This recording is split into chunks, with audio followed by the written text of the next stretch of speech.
মানে কিমান তোলাই যাব মোটামুটি 2 লাখ তোলাই যাব মানে 2 লাখ যদি আপোনালোকে লৈ আহে মহিন্দ্ৰা XUV 300 লৈ যাব পাৰে যদি আপুনি এখন গাড়ী কিনিবলৈ ভাবি আছে নতুন কিনিবলৈ ভাবি আছে কিন্তু আপুনি নতুন কিনিব পৰা নাই পইচাৰ অভাৱত তো আপুনি সেকেন্ড হ্যান্ড কিনিব পাৰে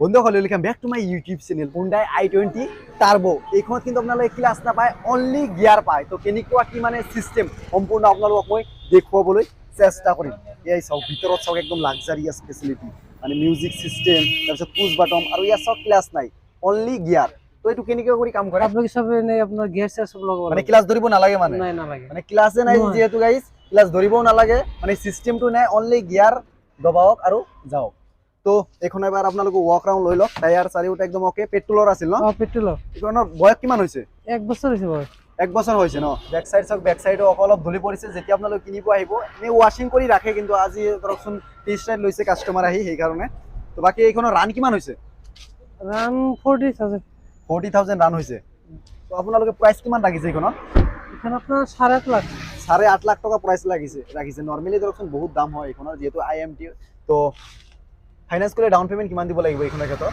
30% দিলে হৈ যাব মানে 8 লাখত কিমান হ'ব মোটামুটি আপোনাৰ কিমান 2 মান আহি যাব মানে 2 লাখ টকা যদি ডাউন পেমেন্ট আপোনালোকে দিয়ে এইখন শোৰুমৰ পৰা Hyundai i20 IMT আপোনালোকৰ ঘৰত লৈ যাব পাৰে কিমান কৰি আছিল কিয়া সনেট দেখুৱাব লাগে তো সনেটখন কিমানৰ আছিল এখন আপোনাৰ 14 মাহ এই 21 লাষ্টৰ 21 লাষ্টৰ টায়াৰ চাওক না গাইস একদম নতুন হৈ আছে গাড়ীৰ একদম ওকে অলপ সৰু সৰু দাগি নাই মানে নন এক্সিডেন্টাল নন ৰিপেয়াৰিং মানে চাব লগা নাই আৰু এখন এবাৰ আপোনালোকে ভিতৰ ভাগটো চাই যাওক ভিতৰত একদম ওকে হৈ আছে ভিতৰত একদম luxurious facility power window power steering তাৰ পিছত মিউজিক সিস্টেম তাৰ পিছত অটোমেটিক এসি আৰু বিভিন্ন ধৰণৰ ফিচাৰ্স আছে গাইস চাওক ভিতৰত কেনেকুৱা লাগিছে কমেন্ট কৰি জনাই দিয়ক তো এইখনৰ ৰান কিমান হৈছে ৰান 18000 ৰানো বহুত কম হৈছে তো আপোনালোকে এইখনৰ প্ৰাইস কিমান লাগিছে এখন আপোনাৰ 8,90,000 টকা প্ৰাইস ৰাখিছে ফাইনান্স কৰিলে কিমান তোলাব এইখন 2 লাখ টাকা দিলে ওলাই যাব 2 লাখ টকা যদি লৈ আহে আপোনালোকে কিয়া সনেট লৈ যাব পাৰে বাট সনেটখন চাওক কেনেকুৱা লাগিছে কমেন্ট কৰি জনাওক তো নেক্সট আছিল মহিন্দ্ৰা বলেৰোৰ কথা বহুতে কৈ আছে মোক যে বলেৰো দেখুৱাব লাগে বলেৰো আৰু এখন আছে গাইস এইখন আপোনালোকক মই দেখুৱাম তো এইখন আপোনাৰ টায়াৰ চাওক টায়াৰ নতুন তাৰপিছত এবাৰ ওয়াক ৰাউন্ড লৈ লওক একদম গাড়ী ওকে যদি আপোনালোকে বলেৰো এখন ল'বলৈ ভাবি আছে তো এইখন এবাৰ আপোনালোকে চাব পাৰে বলেৰো B6 এইখন এবাৰ আপোনালোকে ভিতৰ ভাগ চাওক ভিতৰত একদম সিট কভাৰ নতুন তাৰপিছত সব নতুনে আছে ভিতৰত তো এইখনৰ বয়স কিমান হৈছে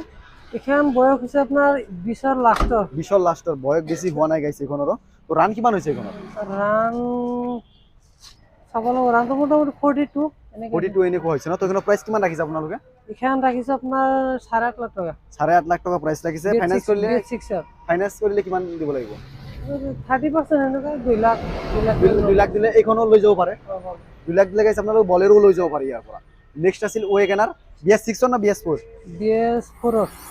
তো এইখনৰ ৰান কিমান হৈছে এইখনৰ ৰান হৈছে আপোনাৰ 36000 ৰান হৈছে বাকি ভিতৰত মিউজিক সিস্টেম আহে ন আহে তাৰপিছত পাৱাৰ স্টিয়াৰিং পাৱাৰ উইন্ডো এসি আহে ন এসি আহে ওকে তো এইখনৰ আপোনালোকে এবাৰ ব্যাক সাইড চাওক ব্যাক সাইডো একদম ওকে হৈ আছে মানে সম্পূৰ্ণ মেইনটেইন কৰা গাড়ী চাব লগা নাই আৰু যদি আপুনি এখন ল'বলৈ ভাবি আছে ওয়েগনাৰ এইখন আপোনালোকে ল'ব পাৰে বাকি সুজুকিৰ গাড়ী নতুনকৈ ক'ব লগা একো নাই ভিতৰত এবাৰ আপোনালোকে চাওক ভিতৰত একদম ওকে তো এইখনৰ ৰান কিমান হৈছে ৰান হৈছে আপোনাৰ 36000 ৰানিং হৈছে ন তো আপোনালোকে প্ৰাইস কিমান লাগিছে এইখনৰ এখানে আমৰা 5,20,000 টাকা প্ৰাইস ৰাখিছে তো ফাইনান্স কৰিলে কিমান তোলাব এইখন 1.5 লাখ তোলাই যাব 1.5 লাখত মানে ওয়াগনাৰ লৈ যাব পাৰে আপোনাৰ ইয়াৰ পৰা ন তো নেক্সট আছিল এইখন Hyundai Accent SX তো SX ৰ ভিতৰত আপোনালোকে চাওক ভিতৰত একদম মানে 5 ষ্টাৰ ফেসিলিটি আছে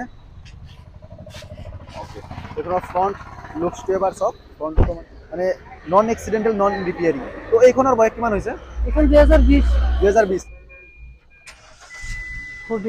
40,000 ৰান হৈছে ন ওকে তো এৰ প্ৰাইস কিমান ৰাখিছে আপোনালোকে এখন আমৰা 5,30,000 আৰু ফাইনান্স কৰিলে কিমান দিব লাগিব এইখন 30% 1.5 লাখ টাকা দিলে যদি আপনার সিভিল ভালো থাকে অলপ কম দিলে হৈ যায় মানে 1,20,000 আহি যায় মহিন্দ্ৰা XUV 300 তো এইখনৰ বয়স কিমান হৈছে এখন আপনাৰ 2019 লাষ্টৰ কাগজ পাতি সব ওকে এখন পেট্ৰল না ডিজেলৰ ডিজেল ভেৰিয়েন্ট হয় তো এইখন এবাৰ আপোনালোকে ওয়াক ৰাউন্ড লৈ লওক টায়াৰ চাৰিওখন একদম ওকে এলয় হুইল আহে ডাঙৰ তো বেক সাইড চাওক আপোনালোকে, বেক চাইডও একদম অ'কে হৈ আছে, অলপো চাব লগা নাই। যদি আপোনালোকে এখন XUV 300 ল'বলৈ ভাবি আছে তো আপোনালোকে ইয়াৰ পৰা ল'ব পাৰে।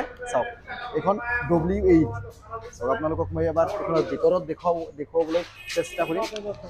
লাক্সাৰিয়াছ ফেচিলিটি, ভিতৰতে আহে ইয়াৰ বেগ আহে, তাৰপিছত মিউজিক চিষ্টেম আহে, তাৰপিছত আৰু বহুত কিবা কিবি আহে, পাৱাৰ উইণ্ডো, পাৱাৰ ষ্টিয়াৰিং, তাৰপিছত সব ফেচিলিটি দিয়া আছে, আমব্ৰেষ্ট, বেকৰেষ্ট, হেডৰেষ্ট আৰু ছানৰুফো আহে এইখনত।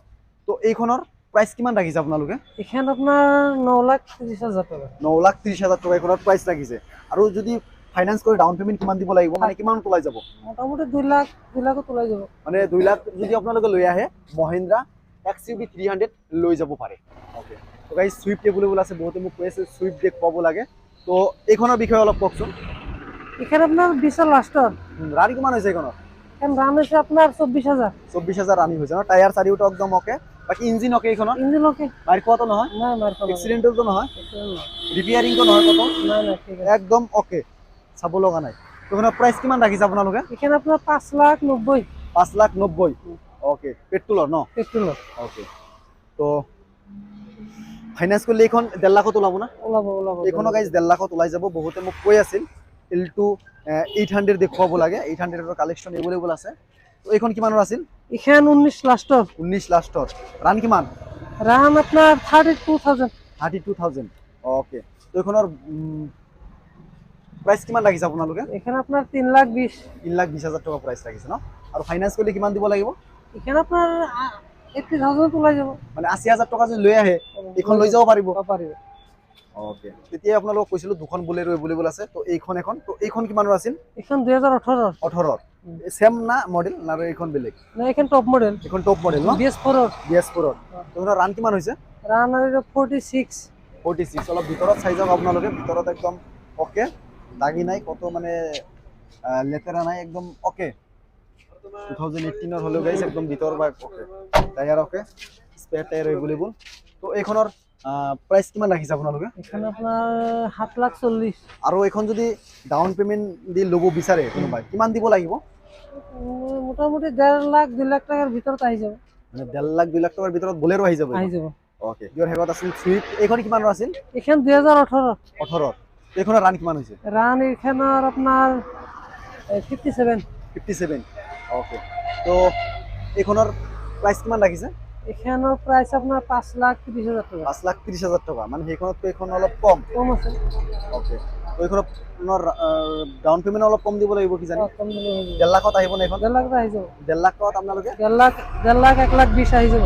আপোনালোকে ইতিমধ্যে আমাক যিকেইখন কাৰ দেখুৱালে গোটেইকেইটা ফাৰ্ষ্ট অনাৰ না ছেকেণ্ড অনাৰ? First owner. গোটেইকেইটা ফাৰ্ষ্ট অনাৰ। গোটেকেটা ফাৰ্স্ট ওনাৰ। ইয়াত অনলি 3খন গাড়ী ডিজেলৰ হয় আৰু গোটেইকেইখন পেট্ৰলৰ।